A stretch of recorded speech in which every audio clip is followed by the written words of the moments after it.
En la Nochebuena del año 1858 cayó en Molina de Segura el mayor meteorito caído en la península ibérica. Cuenta la leyenda que ahora, tantos años después, del cráter que creara al impactar, emana una sustancia invisible que al respirarla dota con el don de la literatura a los vecinos de la ciudad, lo que ha hecho germinar una generación de escritores como nunca se había visto por estos lares. Originando una lluvia de meteoritos.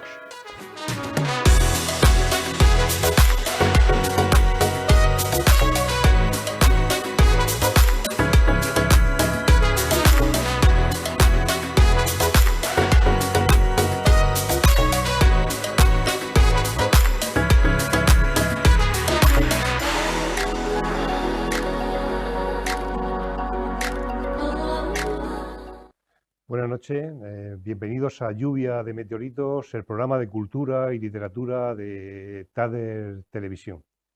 Hoy tenemos como invitada a una mujer que es empresaria y escritora, Ramona López.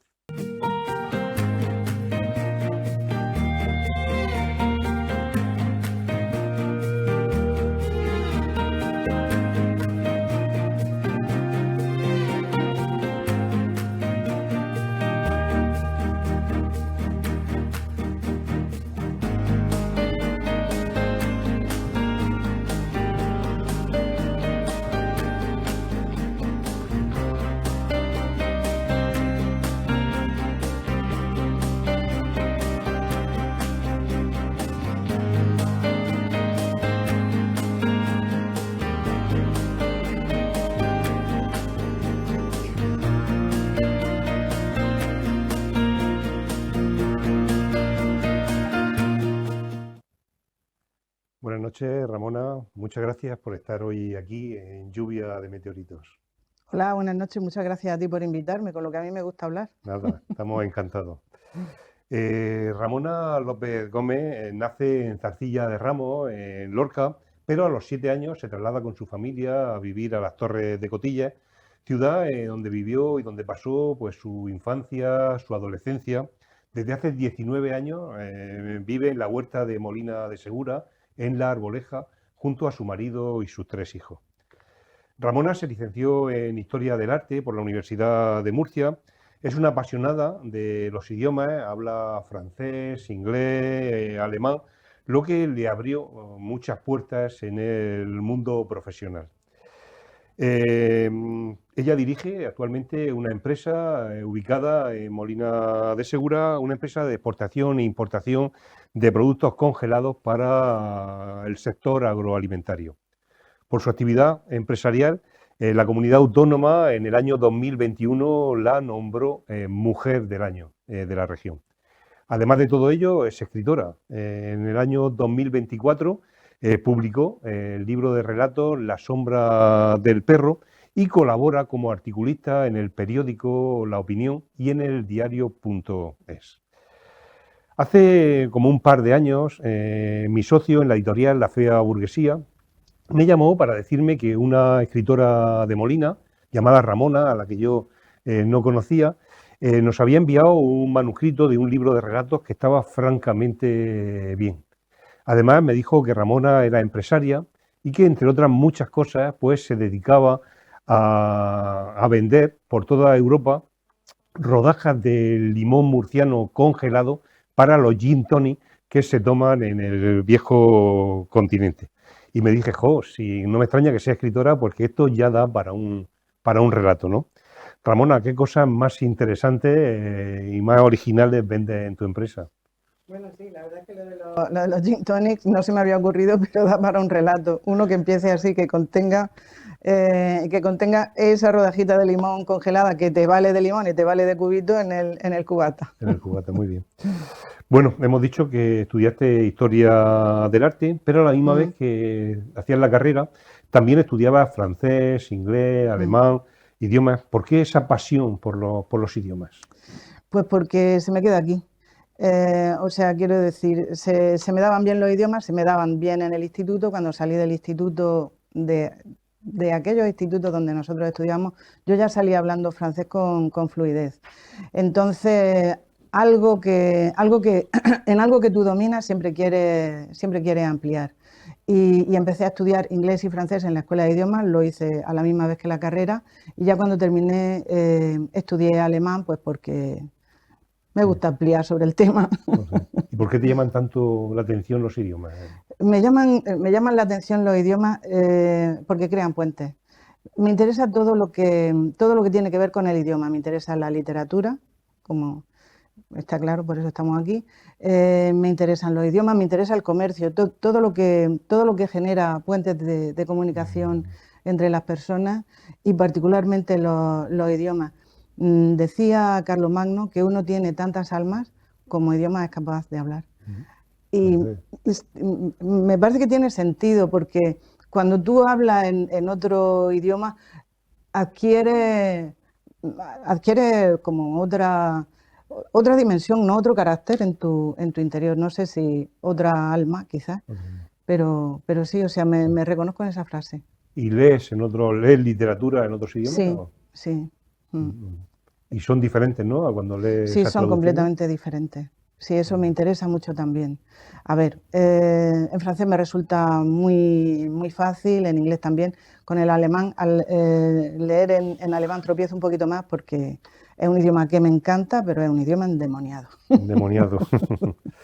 Bueno, la historia del arte un poco te moldeó el alma, ¿no? Sí, Como tú siempre has dicho, hice una carrera romántica sí, y bueno, te ha servido para muchas cosas en la vida, ¿no? En tus viajes, claro, eres una asidua a las exposiciones sí. artísticas, pero fueron los idiomas los que en realidad te abren a ti al mundo profesional. Claro, los idiomas, a ver, con historia del arte las salidas profesionales son muy limitadas. Y fueron los idiomas los que me facilitaron entrar primero como directora del departamento de exportación de una empresa de recambios de automóviles y coches, o sea, de automóviles, camiones y demás. Y luego a entrar como directora del departamento de importación, o sea, de exportación de una empresa de productos congelados. Y ahí fue donde aprendí el oficio. Ya después fundé mi propia Y ya empresa. fundas tu propia Sí, empresa sí, aquí en Molina, sí, una empresa con mucho movimiento, ¿no? Porque sí. comentas que sois varios, ¿no? Sí, Trabajando, somos 5, la plantilla, 5 mujeres, por cierto. mujeres. Nos llevamos muy bien, trabajamos muy a gusto y me encanta mi trabajo, me gusta mucho. Me ofrece también la posibilidad de viajar, de hablar en otros idiomas todo el tiempo, o sea, no es que sea la Sí, posibilidad, sino que es mi arma de trabajo, los idiomas son mi arma de trabajo. Y digamos que esto le da una proyección, le da un plus de atractivo para mí. a tu vida. Me gusta Muy mucho. bien. De hecho, como empresaria, recibe en el año 2021 ese Ese merecido premio, reconocimiento. ese reconocimiento como Mm, mujer murciana del año, ¿no? sí, ¿Cómo lo recibiste? pues la verdad es que lo primero que pensé es que no me lo merecía, porque yo qué sé, es que nos han educado así de esta manera, en la humildad y en fin, yo qué sé. Pero en ese momento estaba también pasando por un proceso de cáncer y dije yo, pues mira, tampoco me merezco el cáncer y aquí está. Ya O que sea está, que, ¿no? y la verdad es que fue muy emotivo, fue precioso, o sea, fue precioso. Y eso que coincidió con la pandemia y teníamos que ir en la entrega del premio y demás, teníamos que ir con las Las mascarillas, en mascarillas. fin. Pero fue muy bonito, muy emocionante. ¿No?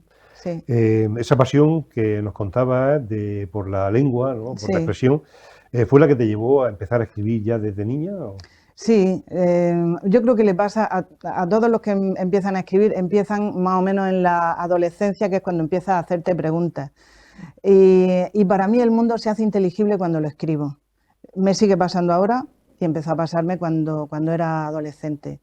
El mundo que me rodeaba, yo escribía cosas e intentaba comprenderlo, o sea, me escribía las preguntas y las respuestas, La por respuesta, decirlo de ¿no? alguna manera. No encuentras, no lo explicas, pero lo encuentras más inteligible, ¿no? Y empecé así, pues en la adolescencia, pequeños relatos y Sí. demás. Y empezaste, como empieza casi todo el mundo, casi todas las adolescentes, con su diario. Sí, sí, llevaba más o menos un diario. Sí. No, no era muy metódica en aquel momento, pero llevaba así algo que se puede denominar un diario, que lo mismo contenía relatos que pensamientos, que pues lo que un diario del día a día, de lo cotidiano y demás. No, no, sí. Mm. Muy bien. De niña, la biblioteca pública de Las Torres era casi casi tu segundo hogar, ¿no? Bendita biblioteca, bendita biblioteca. Tienes Sí, muchos vamos. recuerdos Sí, sí, me de siento esas muy tardes, ¿no? agradecida. Pues sí, porque los libros para mí que son fundacionales son los libros que leí en la biblioteca. Son libros, pues, un volumen de los cuentos de Hans Christian Andersen, que yo lo leía, me los aprendía y luego le contaba los cuentos a mi hermano Pedro, que es más pequeño que yo. Lo llevaba de la Así, mano a la escuela y por el camino iba ibas contándole contándome cuentos. cuentos. Así me convertí en una contadora de cuentos. Otro cuento que recuerdo perfectamente, y yo era muy pequeña, tendría 8 o 9 años, Ondina y el lago encantado, de un autor francés, Lamotte Fouquet, vamos, ni Dios lo conoce, Sí, sí. pero fueron libros fundacionales porque fueron, para mí fueron puertas de entrada en, yo no lo sabía entonces, lo sé ahora, pero fueron puertas de entrada en lo literario. Lo literario. Entonces Andersen fue casi casi el que te marcó el camino, ¿no? Pues yo creo que Del sí, relato. sí, Un autor que te cuenta, ¿eh? De 200 años después casi sí, sí. sigue ahí Como si en nada, o pie, sea, ¿eh? intacto, ¿no? O sea, no ha Intacto. perdido nada. Sí, sí. Sí, me interesan mucho los relatos, me interesan los relatos en general, todos los relatos. Me gusta mucho Anton Chekhov, me interesa su figura como escritor y como persona también, es una persona como autor muy interesante y como persona, pues un hombre muy, muy humano, con, en fin, con una trayectoria, tú lo sabes, era médico, Médico. tenía 10 hermanos, se ocupó de todos sus hermanos hasta el final de sus días, que fueron muy tempranos, murió con 44 años, y dejó escrita una obra ingente, Impresionante. llevando a la misma vez su labor de médico adelante Y su labor humana. y su labor humana, sí. Sí. Como lectora actualmente, ¿tiene algún género predilecto? ¿Tiendes por algún tipo de literatura? Me siguen gustando los cuentos. Los relatos. Me interesa mucho, bueno, me interesa todo, la verdad, me interesa todo. La poesía también. Pero me siguen gustando mucho los cuentos. Me gusta mucho, no sé, Clara Obligado, tiene relatos, tiene novelas. Fernanda García Lao también tiene relatos, tiene novelas. Eh, mm, Eloy Tizón, en fin, Sí, que son hoy día tus referentes sí, literarios, ¿no? sí, sí. Sí. Tú empiezas a escribir para el público, porque primero con ese diario donde recogías tus pensamientos Mm.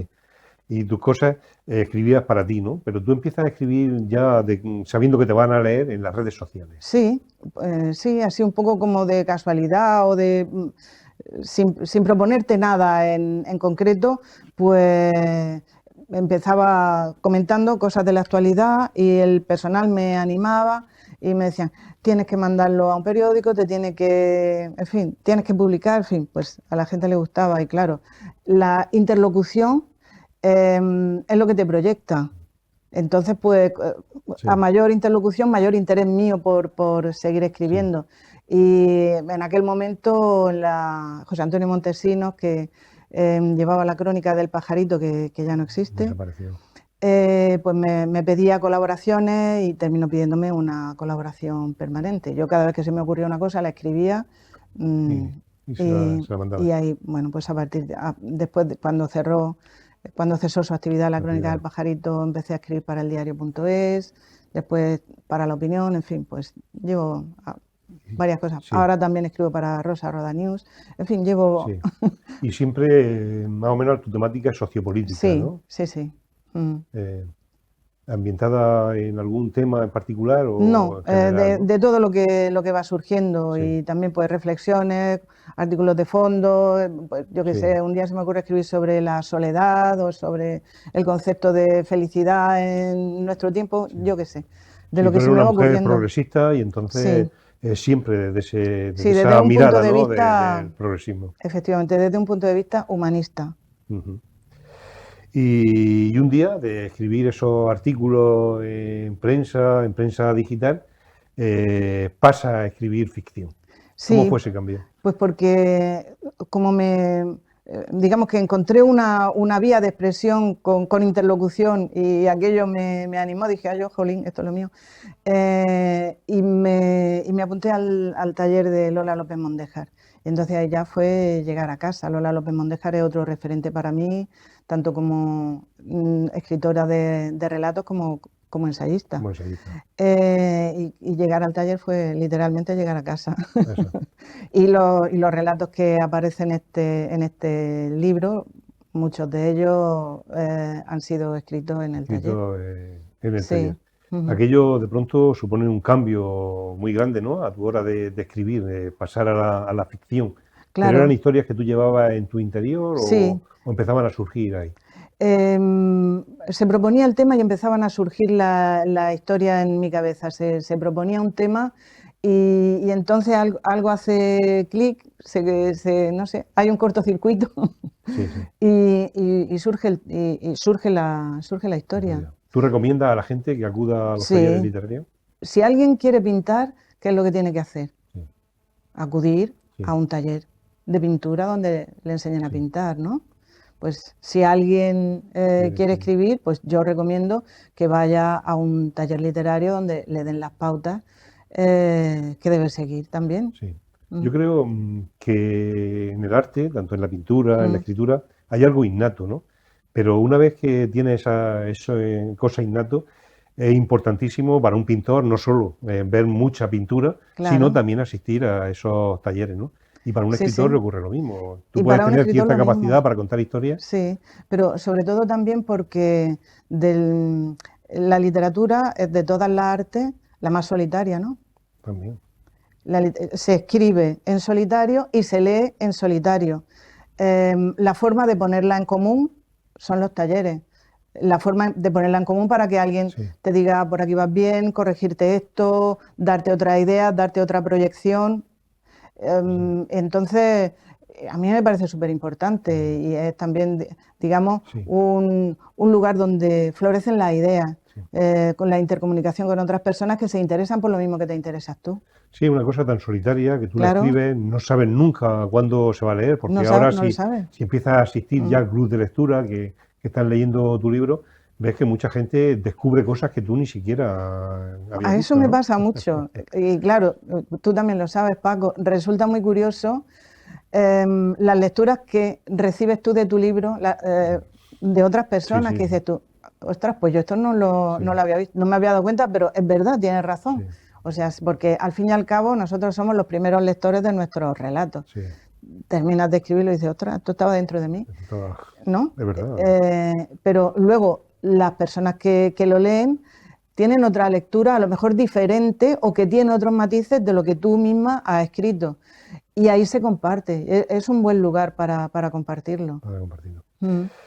Por fin, el pasado año, en el 2024, te decides a publicar tus textos Sí, y aparece el libro que tenemos hoy aquí, La sombra del perro, sí. editado por La Fea Burguesía. Cuéntanos un poco qué va a encontrar el lector que se adentre en La sombra del perro.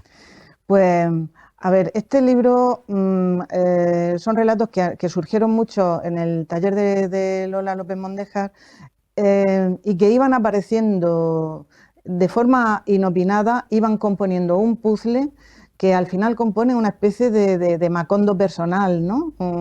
Una especie de Macondo de la Vega Media, ¿no? Porque hay muchos relatos centrados en, puede ser cualquier población, las Torres de Cotilla, Molina de Segura, Alcantarilla, lo reconocemos, quienes lo leemos, Sí. reconocemos, digamos, el cronotropo, el lugar y el tiempo en el relato. Pueden ser en los años 70-80, que fueron los años donde surgió el boom de la conserva. Sí.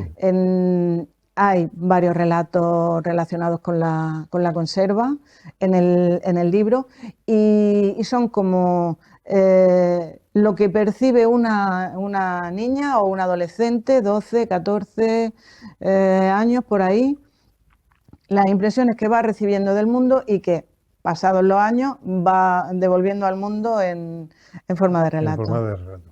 Sí. ¿Qué sentiste el primer día que cayó la criatura en tus manos, ¿no? Buah. Hombre, es que como he publicado tan tarde, es que fue una emoción intensísima. No sé si a las personas que publiquen, porque claro, yo ya tengo una edad y hasta dos, en fin, publicar por primera vez con 57 años, pues se puede decir que soy una joven promesa. Sí. Pero, pues claro, es muchísima emoción y también esa responsabilidad de cómo le va a llegar al público, de la recepción que van a hacer. Tienes también un poquito de, no sé si llamarle miedo, pero esa cosita buena del nerviosismo de saber cómo se va a recibir el libro, también está ahí. Y es muy chulo. No, de hecho, lo que Me ha decía, gustado mucho. cuando escribes algo, de pronto dices, jo, esto lo he hecho yo, ¿no? No sabía ni siquiera que lo llevabas dentro, como has comentado, ¿no? Sí. Yo creo que tenemos muchas más capacidades de las que en realidad pensamos. Mucha gente es muy cobarde, no canta, no pinta, no escribe, porque, no sé, yo no sirvo para esto, pero yo creo que hay que ser valiente, ¿no? Intentar en la vida. Totalmente de tirar para acuerdo. adelante. O sea, es que te lanzas a hacer algo que te apasiona, porque dices tú, de la misma manera que se me dan bien los idiomas, empiezo a escribir, veo que a la gente le gusta, veo que se me da bien, voy a seguir por aquí, pero voy a seguir de manera constructiva, voy a seguir formándome y voy a compartirlo con otras personas y quiero recibir el feedback de lo que yo estoy haciendo. Entonces, eso te hace crecer y te hace crecer y ves que de alguna manera le sirve también a los demás. Porque al fin y al cabo en la literatura tú estás diciendo, esto me ha pasado a mí, ¿te ha pasado a ti también? Y nos pone en contacto con la especie, porque al fin y al cabo si la literatura no habla de la vida, no vale para nada. Al final es vida. Es vida, ¿no? ¿Por qué el título? La sombra del perro. Sabes que hay varios perros dentro del libro, en mi casa también hay varios perros, tiene que ver con eso. Y tiene que ver también con... Hay cosas que se te quedan en la cabeza y, o sea, se almacenan dentro de ti y de pronto tienen una salida, no sabes muy bien por qué. A mí me gusta mucho Jacques Brel y la canción Ne me quitte pas, en un determinado momento dice Laisse-moi devenir l'ombre de ton ombre, l'ombre de ta main, l'ombre de ton chien. Déjame que me convierta en la sombra de tu sombra, la sombra de tu mano, la sombra de tu perro. Bueno. En lo más humilde que hay, ¿no? En lo más humilde de forma absoluta. Y creo que esa humildad habla bien o define a la mayoría de los personajes que pueblan este libro.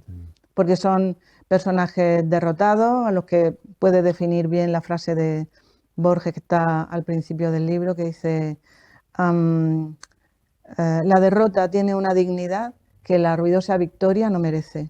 Entonces, creo que son personajes derrotados pero dignos y que el título habla de ellos, aparte de que hay varios perricos bueno, en el libro aparecen 38 relatos, creo que son, todos muy diferentes, unos de otros, pero hay denominadores comunes, ¿no? Vamos a hablar un poco de esos denominadores comunes, ¿no? De esa galería de esos personajes derrotados. Sí, porque creo que son reconocibles. Creo que un personaje como el Chiru, que es un niño de 7 años que es acosado en el colegio, lo podemos reconocer. Un personaje como la Carmola, una vieja del pueblo con muchísimo carácter, con una personalidad muy contradictoria, como son, creo que todos los personajes son muy contradictorios, como lo somos cada uno de nosotros, pero que también es muy reconocible. O un personaje como la Rafaela, que es más mala que el baladre, es una especie de modelo de madre narcisista, pero que viene también de una historia dura, tiene 3 hijos de 3 ganaderías, y es un personaje así muy duro. Y luego, pues, mira, un personaje que a mí me resulta muy, muy interesante. La protagonista de Lobas, que es una chica de 18 años, con una historia muy dura detrás. Y todo el relato es un relato digamos, culposo, ella siente, siente que va a dañar a alguien, pero digamos que no tiene más remedio, pero no quiere hacerlo. Y esa reflexividad suya, a pesar de venir de una historia dura y demás, esa reflexividad suya le da, la construye como persona. Le da muchísima compasión al personaje. Un personaje que es contradictorio porque en ese relato ahí todo el mundo es inocente culpable, todo el mundo se daña y se acompaña a la misma vez. Muchos de los protagonistas, como estás diciendo, de tus cuentos son mujeres. Sí, es verdad. Mujeres muy particulares, con personalidades muy diferentes, muy duras en algunas, ¿no? ¿Podríamos hablar de un libro de relatos feministas? No, yo creo que no. No. Yo soy feminista, entonces lo que está dentro de mi cabeza está en el libro, pero yo me he alejado todo lo posible de lo panfletario, que es algo que no me interesa en absoluto. Pero claro, evidentemente mi visión sobre el mundo tiene tiene esa característica y esa característica está en las historias que cuento. De hecho, son mujeres políticamente incorrectas, Todas. todas, ¿no? Se Sí. aleja al máximo de lo que estás diciendo del Se ha- panfletismo, que se al ha- final se carga la literatura. Claro, vamos, no hay nada que me interese menos que el panfletismo. Entonces, pues sí, y fíjate, fue un lector o una lectora, ahora mismo no me acuerdo, que me dijo, sí, un lector, que me dijo, es que en tu libro hay muchísimas mujeres y yo no me había dado cuenta, Paco, y es Claro, algo que es tan claro, evidente. sí. También hay hombres, hay chicos, hay adolescentes, Perros. niños, perros, pero es verdad que abundan las mujeres. Las mujeres. Y ahí no hay Sí. casualidades, o sea, aquí nada no es casual. Sí. Tú has remarcado en la mayoría de entrevistas que te han hecho que La sombra del perro son todos personajes ficticios, son relatos de ficción, pero a mí hay un relato que me ha gustado mucho y que es de un personaje real, el boxeador Perico Fernández. Ah, sí, Perico Fernández. Pues sí, es que esta historia me interpeló. Pues yo no sé nada de boxeo, no es algo por lo que yo me interese en particular, pero leí que en cada entrevista que se le hacía a Perico Fernández, ya con 40 años, con 50 años, él siempre decía que su madre le había abandonado y él no sabía por qué. Y aquello, o sea, así surge el relato. Porque él se cría en un hospicio, ¿no? Sí, él se crió en un orfanato y lo que cuenta el relato, se crió en un orfanato y terminó siendo, digamos, acogido por caridad por su amigo Paco, que hay tres voces en el relato, una es la suya, otra es la de su amigo Paco, que fueron amigos hasta el final. Sí. Todo lo que cuenta Que es un personaje real. Sí, también, es real, completamente sí, real. Y me interesaba esa vertiente humana tan profunda de esa interpelación de un hombre que se está preguntando hasta el final y cada día, ¿pero por qué me abandonó mi madre? Porque lo dejó en el torno de la inclusa. Eso es. Sí. No, lo dejó ya, no era bebé. Era ya más mayorcito. Sí. En La sombra del perro yo también encuentro un denominador común a toda la historia, aparte de los personajes, aparte del territorio, y es que se nota que la autora era una persona, una niña a la que le gustaba que le contaran cuentos, ¿no? Porque se palpa la oralidad. Esas historias que se han ido transmitiendo de generación en generación, de padre a hijo, que algo que se ha perdido, ¿no? ¿Te consideras heredera de esa oralidad? Sí. Yo era una contadora de cuentos. Era una contadora de cuentos. No sabía, evidentemente en aquel momento, que aquello iba a tener una proyección en el futuro, pero lo era. O sea, a mí me encantaba, con las amigas nos sentábamos en una baldosa a contarnos cuentos. También me contaban cuentos mis mayores, mis padres, mi abuela. Pero yo me recuerdo sobre todo contándonos historias los unos a los otros. Yo le contaba cuentos a mi hermano pequeño. Sí, a tu hermano llevándolo de la mano al colegio contándole cuentos de Andersen, ¿no? Es muy bonito esa imagen. Sí, y eso, claro, eso permanece en ti. Quiero decir, todo lo que hacemos nos construye, todo lo que hacemos. Y eso permanece en ti y de alguna manera encuentra una vía de salida, la he encontrado así, una vía feliz. Supongo que el éxito que has obtenido con La sombra del perro, tanto de público, de Sí, lectores, como sí. de crítica, pues te ha colmado de ánimo para emprender otras aventuras literarias. Cuéntanos para terminar en qué estás trabajando ahora mismo. Sí, claro. A ver, si es que yo siempre escribo. O sea, es sencillo porque siempre estoy escribiendo. Entonces, tengo ya un conjunto de relatos sobre los que tengo que seguir trabajando y seguir añadiendo relatos para que terminen siendo un libro. Pero, pero sí, claro, además hay relatos que se quedaron fuera de La sombra del perro. Yo ya los tenía escritos, pero se quedaron fuera porque La sombra del perro es un libro orgánico, donde los relatos dialogan entre sí, tienen que ver, de alguna manera todos tienen que ver con todos, dialogan entre sí. Sin pretenderlo, ¿eh? O Sin sea, pretenderlo, o sea, fue algo que, sí, eran piezas que iba sacando yo de un puzzle interno y que, componía, y que al final compusieron una imagen que tiene Sí. sentido, ¿no? Pues eso, los que se quedaban fuera, digamos, de ese puzzle, de ese macondo orgánico, pues tienen que salir. O vamos, me gustaría que salieran de otra manera. O sea que sí, que yo sigo trabajando, sigo Muy escribiendo. bien. Bueno, pues tenemos que terminar. Sabes que este programa se llama Lluvia de Meteoritos, Sí, que hace referencia a ese meteorito que cayó en Molina y que de alguna forma está dotando con el don de la literatura a los vecinos del pueblo. Antes de comenzar el programa nos hemos acercado al cráter de donde emana esa radioactividad que hay en Molina y hemos llenado esta botellita con efluvio del meteorito. Queremos que te la lleves como recuerdo de qué tu bien. paso por el programa. Ya sabes que es muy útil tenerla al lado Hombre, de donde escribes, de tu libreta, claro, y de vez en cuando respirar esa seguro que me, radioactividad que te inspira. seguro que me inspira. Mira, por aquí dentro está ahí haciendo... Así que nada, muchísimas gracias Muy por bien. tu presencia en el programa y bueno, esperemos que haber conocido un poco mejor a Ramona López, una mujer que a pesar de dirigir una gran empresa, a pesar de tener 3 hijos, aún tiene mucho tiempo para la cultura y tiene mucho tiempo para darnos a sus lectores fabulosos relatos. Les recordamos que la próxima semana volveremos a estar aquí en el plató de TADER Televisión con un nuevo invitado. Buenas noches y buenos libros. En la Nochebuena del año 1858 cayó en Molina de Segura el mayor meteorito caído en la península ibérica.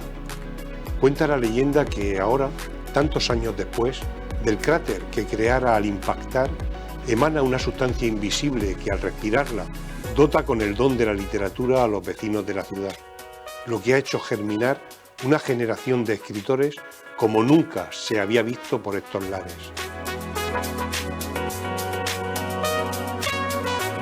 Originando una lluvia de meteoritos.